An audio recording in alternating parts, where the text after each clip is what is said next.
Hello everyone, welcome to my YouTube channel. आज की इस वीडियो में हम डिस्कस करेंगे क्रॉनिक किडनी डिसीज़ के बारे में। So let's start the topic. Chronic kidney disease क्या होता है? क्रॉनिक किडनी डिसीज़ का मीन्स होता है ऐसी हेल्थ कंडीशन जो कि क्या हो रही है, बॉडी के अंदर स्लोली डेवलप हो रही है और जो कि लॉन्ग टाइम तक बॉडी के अंदर परसिस्ट करती है, उसी कंडीशन को हम कहते हैं क्रॉनिक किडनी डिसीज़। तो आगे बढ़ते हैं। Definition: chronic kidney disease is a progressive, irreversible decline in kidney function lasting more than 3 months. Chronic kidney disease क्या होती है? ऐसी कंडीशन होती है जो कि प्रोग्रेसिव होती है। प्रोग्रेसिव मीन्स जो कि बॉडी के अंदर क्या हो रही है, स्लोली अराइज हो रही है, डेवलप हो रही है। इरिवर्सिबल, इरिवर्सिबल का मीन्स होता है कि जो क्या करते हैं, इसको हम चेंज नहीं कर सकते, मतलब किडनी अपनी नॉर्मल फंक्शनिंग फिर से नहीं कर पाती है। लास्टिंग मोर देन 3 मंथ, इसका जो ड्यूरेशन होता है वो कितना होता है? More than 3 month. Resulting in the inability of kidney to remove waste products, concentrate urine, maintain fluid, electrolyte and acid base balance. इसकी वजह से क्या होता है कि किडनी अपने नॉर्मल फंक्शनिंग नहीं कर पाती, जैसे कि वेस्ट प्रोडक्ट को रिमूव नहीं कर पाती है, यूरिया, क्रिएटिनिन, यूरिक एसिड, इनको बॉडी से रिमूव नहीं कर पाती है और बॉडी के अंदर रिटेन होने लगते हैं। यूरिन का फॉर्मेशन नहीं हो पाता है। फ्लूइड एंड इलेक्ट्रोलाइट मतलब वाटर, पोटेशियम, कैल्शियम, इनका बैलेंस नहीं हो पाता है। एसिड बेस इम्बैलेंस भी होता है। इसी कंडीशन को हम कहते हैं क्रॉनिक किडनी डिसीज। उसके बाद आता है stages of chronic kidney disease. Chronic kidney disease क्या होती है? बॉडी के अंदर स्लोली अराइज हो रही है, मीन्स एक्यूट, पहले एक्यूट होगी, फिर धीरे वो क्या होती है, क्रॉनिक में चेंज हो जाती है। तो इसकी अलग अलग स्टेजेस होती है। First stage, increase GFR more than 90 and normal functioning. GFR का मीन्स होता है ग्लोमेरुलर फिल्ट्रेशन रेट। जो नॉर्मल जीएफआर होता है वो क्या होता है? मोर देन 90 होता है। तो इसमें स्टेज फर्स्ट में जीएफआर इक्वल टू और मोर देन 90 होता है एंड किडनी अपने नॉर्मल फंक्शनिंग करती है। स्टेज सेकेंड में होता है जीएफआर 60 to 89। 60 to 89 मतलब जीएफआर यहाँ क्या हो गया? डिक्रीज हो गया and mild loss of function, kidney अपने कुछ फंक्शंस करना बंद कर देती है। Third stage 30 to 59 means GFR यहाँ और कम हो गया, 30 to 59 हो गया। Moderate to severe loss of function, kidney अपने आधे से ज़्यादा फंक्शंस करना बंद कर देती है। Stage 4 15 to 29 and severe loss of function, GFR यहाँ और कम हो गया and severe loss of function मतलब 90% किडनी यहाँ अपना फंक्शन करना बंद कर देती है। स्टेज 5 जिसको हम क्या कहते हैं? एंड स्टेज रीनल डिसीज, जिसमें जीएफआर लेस देन 15 होता है या इस स्टेज में डायलिसिस करने की ज़रूरत पड़ सकती है। एंड किडनी फेलियर मतलब किडनी अपने फंक्शंस करना बंद कर देती है। तो ये सारी क्या होती है? 5 स्टेजेस होती है क्रॉनिक किडनी डिसीज़ की। जैसे कि इस डायग्राम में आप देख सकते हैं कि स्टेज फर्स्ट में हमने पढ़ा कि जीएफआर कितना होता है? मोर देन 98, किडनी अपने नॉर्मल फंक्शनिंग करती है। यहाँ पे किडनी के अंदर कोई डैमेज नहीं होता है। स्टेज 2 जिसमें जीएफआर क्या होता है? 60 to 89 हो जाता है, मतलब माइल्ड लॉस, किडनी अपने कुछ फंक्शंस करना बंद कर देती है। थर्ड स्टेज में 30 to 59 हो जाता है and moderate to severe loss of. Stage 4 में सीवियर लॉस ऑफ फंक्शन मतलब किडनी आधे से ज़्यादा किडनी फंक्शन करना बंद कर देती है, मतलब 80% किडनी फंक्शनिंग नहीं कर पाती है। और इसमें जीएफआर कितना होता है? 15 to 29। स्टेज 5 जैसा कि आप देख सकते हैं किडनी पूरी तरह से डैमेज होगी, ओनली 10% किडनी यहाँ पे अपना वर्क कर रही है और इसमें जीएफआर होता है लेस देन 15। इसी को हम क्या कहते हैं? And stage renal disease. And stage ये क्या हो गई? एक तरह से पूरी तरह से एंड स्टेज आ गई, इसी को हम कहते हैं एंड स्टेज रीनल डिसीज। तो ये क्या होती है? Stages of chronic kidney disease. उसके बाद आता है इटियोलॉजी एंड रिस्क फैक्टर। कौन कौन सी ऐसी इटियोलॉजी कॉजेस है जिसकी वजह से क्रॉनिक किडनी डिसीज हो सकती है? फर्स्ट है डायबिटीज़ मेलाइटस।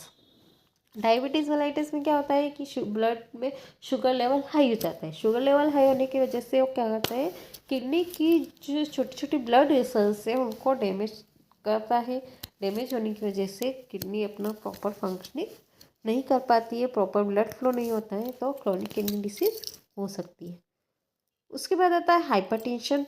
हाइपरटेंशन की वजह से भी क्रॉनिक किडनी डिसीज होने के चांसेस होते हैं। ग्लोमेरुलोनेफ्राइटिस, ग्लोमेरुलस जो कि क्या करता है, किडनी ब्लड को फिल्टर करता है, उसमें अगर इन्फ्लामेशन हो गया, नेफ्राइटिस की वजह से भी क्या हो सकता है, क्रॉनिक किडनी डिसीज हो सकता है। Polycystic kidney disease means kidney के ऊपर क्या होता है, छोटे छोटे सिस्ट डेवलप होना, छोटे छोटे सिस्ट डेवलप होने स्टार्ट हो जाते हैं, जिसकी वजह से किडनी अपना प्रॉपर फंक्शनिंग नहीं कर पाती है।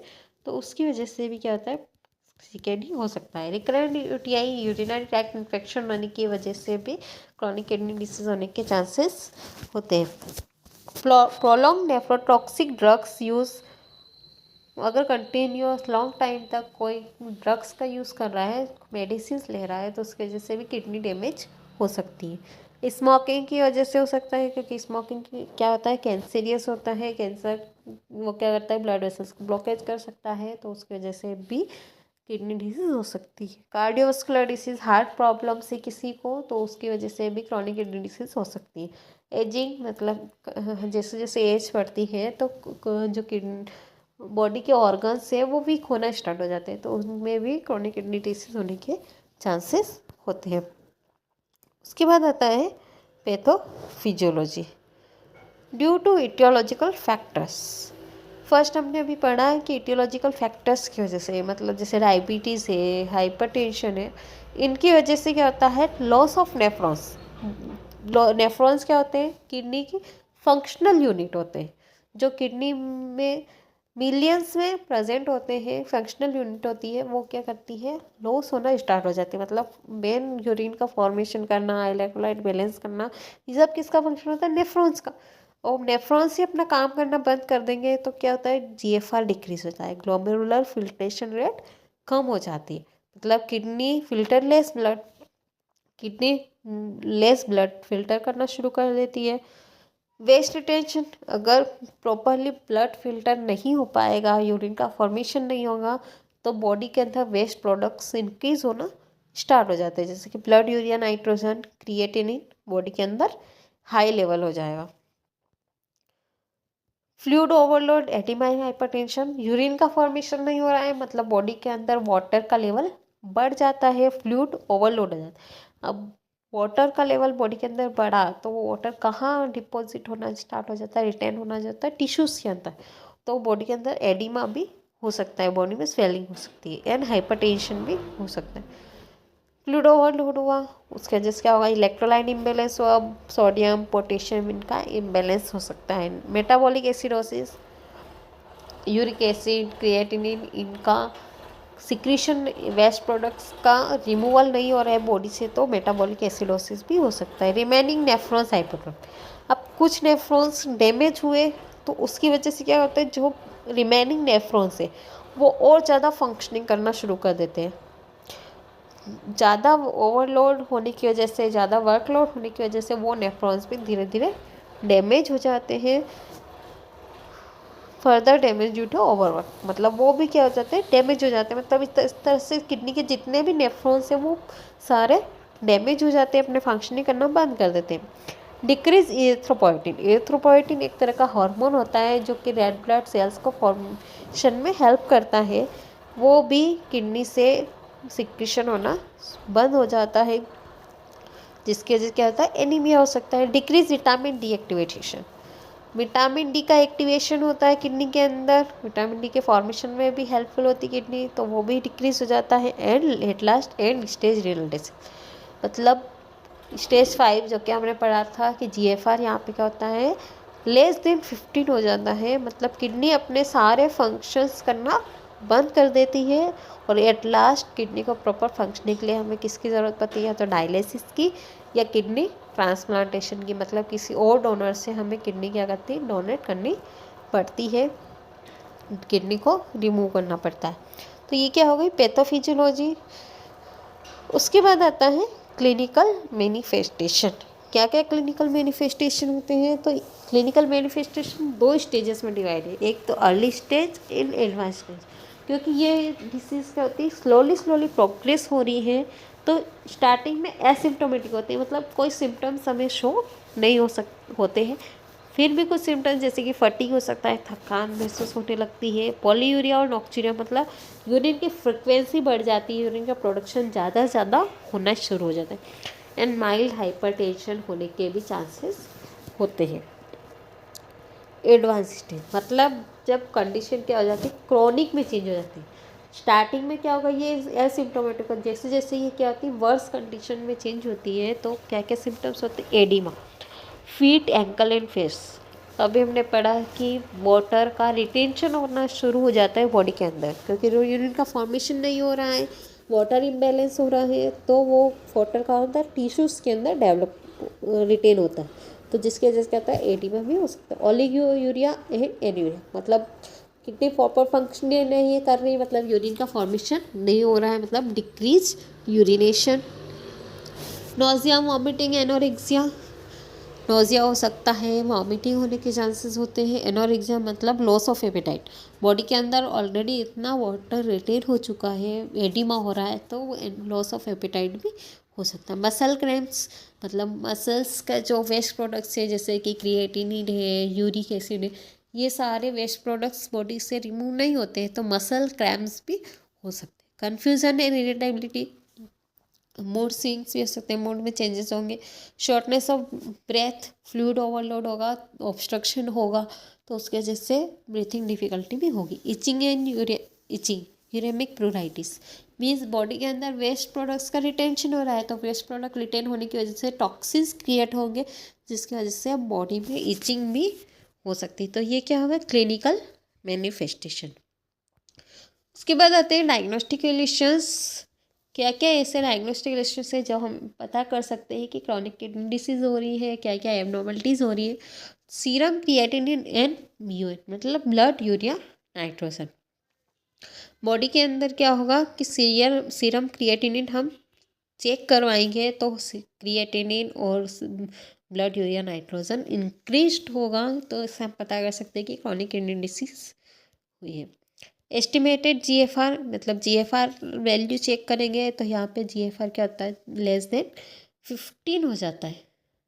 इस ये हम फाइंड आउट करें। यूरिन एनालिसिस, यूरिन टेस्ट करवाएंगे तो उससे हमें पता चलेगा प्रोटीन यूरिया और हिमेचुरिया। प्रोटीन यूरिया मीन्स यूरिन के अंदर प्रोटीन का लेवल बढ़ना, एंड हिमेचुरिया, हिमेचुरिया की मतलब ब्लड, यूरिन में ब्लड आना शुरू हो जाता है, तो उसकी वजह से भी हम फाइंड आउट कर सकते हैं कि क्रॉनिक किडनी डिसीज हो रही है।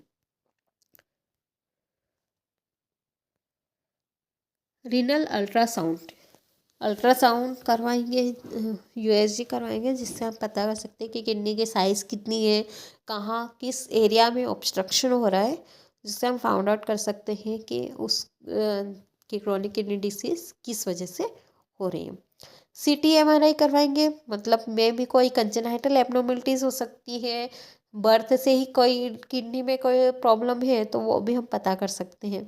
सीरम इलेक्ट्रोलाइट मतलब बॉडी के अंदर पोटेशियम का लेवल बढ़ जाएगा, कैल्शियम, बॉडी से कैल्शियम का लेवल क्या हो जाता है, कम हो जाता है, फॉस्फोरस का लेवल ज़्यादा हो जाता है, तो इसकी वजह से क्या हो सकती है, बोन डिसीज़ भी होता है, तो हम बॉडी के अंदर कैल्शियम, पोटेशियम, सोडियम इन सबको टेस्ट करेंगे। Albumin to creatinine ratio, ACR मतलब एल्बुमिन, वो एल्बुमिन क्या होता है, एक प्लाज्मा प्रोटीन होता है जो कि ब्लड के अंदर क्या होता है, वाटर का बैलेंस करके रखता है, तो अगर एल्बुमिन कम हो गया तो वाटर का बैलेंस नहीं हो पाएगा, एडिमा हो सकता है, तो एल्बुमिन को भी हम क्या करते हैं यहाँ पे चेक करते हैं। तो ये सारे क्या होगा, डायग्नोस्टिक रिलेशंस। उसके बाद आते हैं मैनेजमेंट। मैनेजमेंट में फर्स्ट आता है एसई इनिबिटर्स मतलब एंजियोटेंसिन कन्वर्टिंग एंजाइम इनिबिटर्स देंगे, या ARBs angiotensin receptors blockers, control BP and slow progression.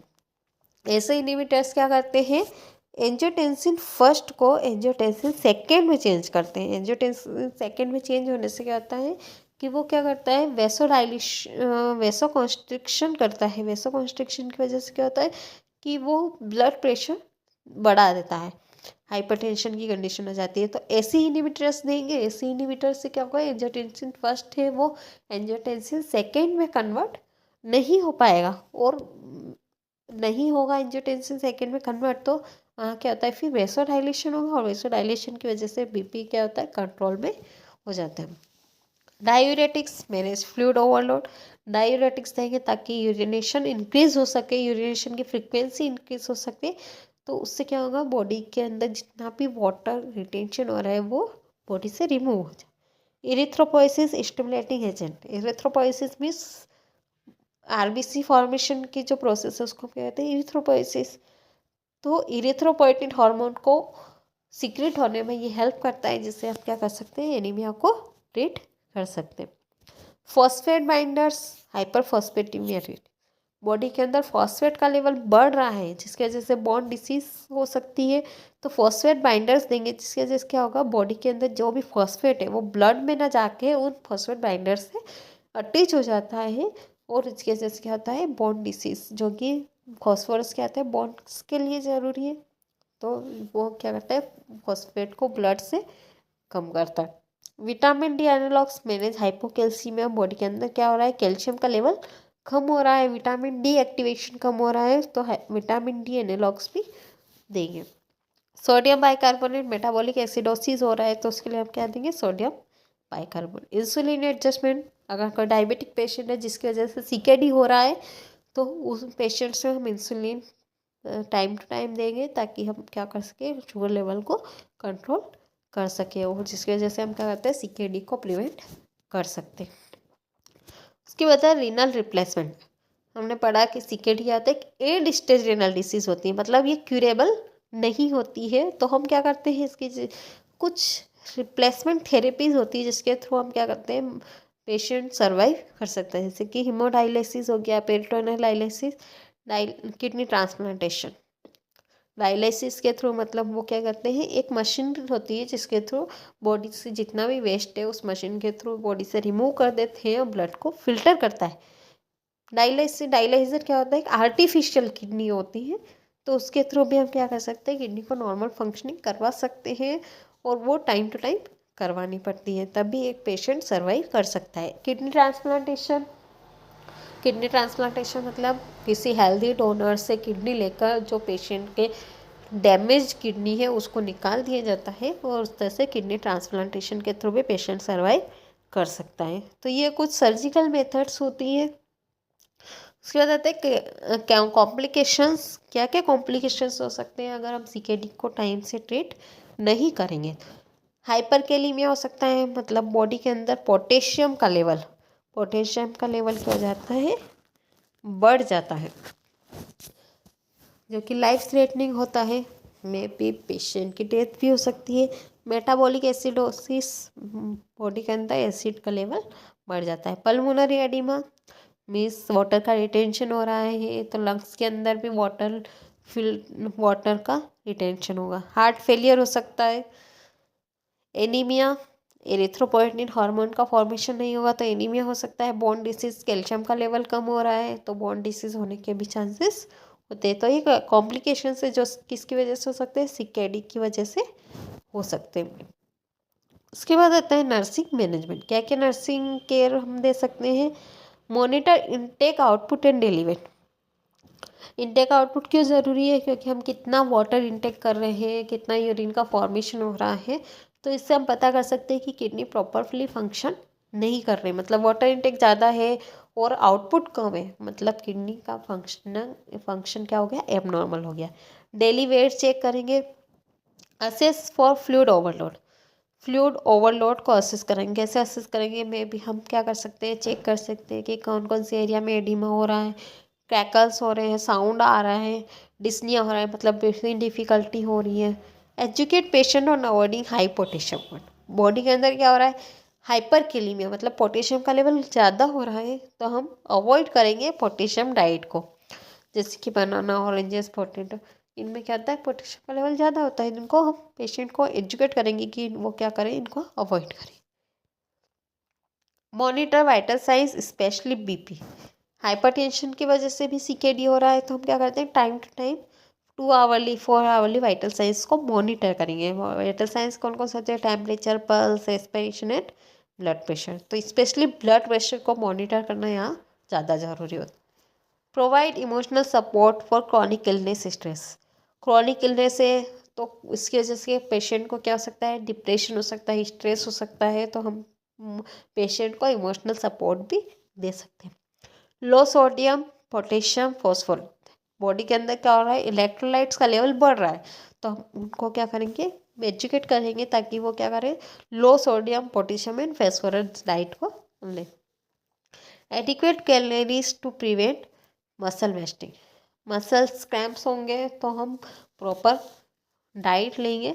Encourage food high in iron if anaemic, अगर पेशेंट को एनीमिया हो रहा है, मतलब इरिथ्रोपोइटिन हार्मोन कम हो रहा है, तो पेशेंट को एजुकेट करेंगे ताकि वो क्या करें, ज़्यादा से ज़्यादा फूड ले जो इसमें आयरन ज़्यादा प्रेजेंट होता है, जैसे कि ग्रीन लीफी वेजिटेबल्स हो सकते हैं, अनार है, चुकंदर है, इनको ले सकता है ताकि पेशेंट क्या करें, एनीमिया को प्रिवेंट कर सकें।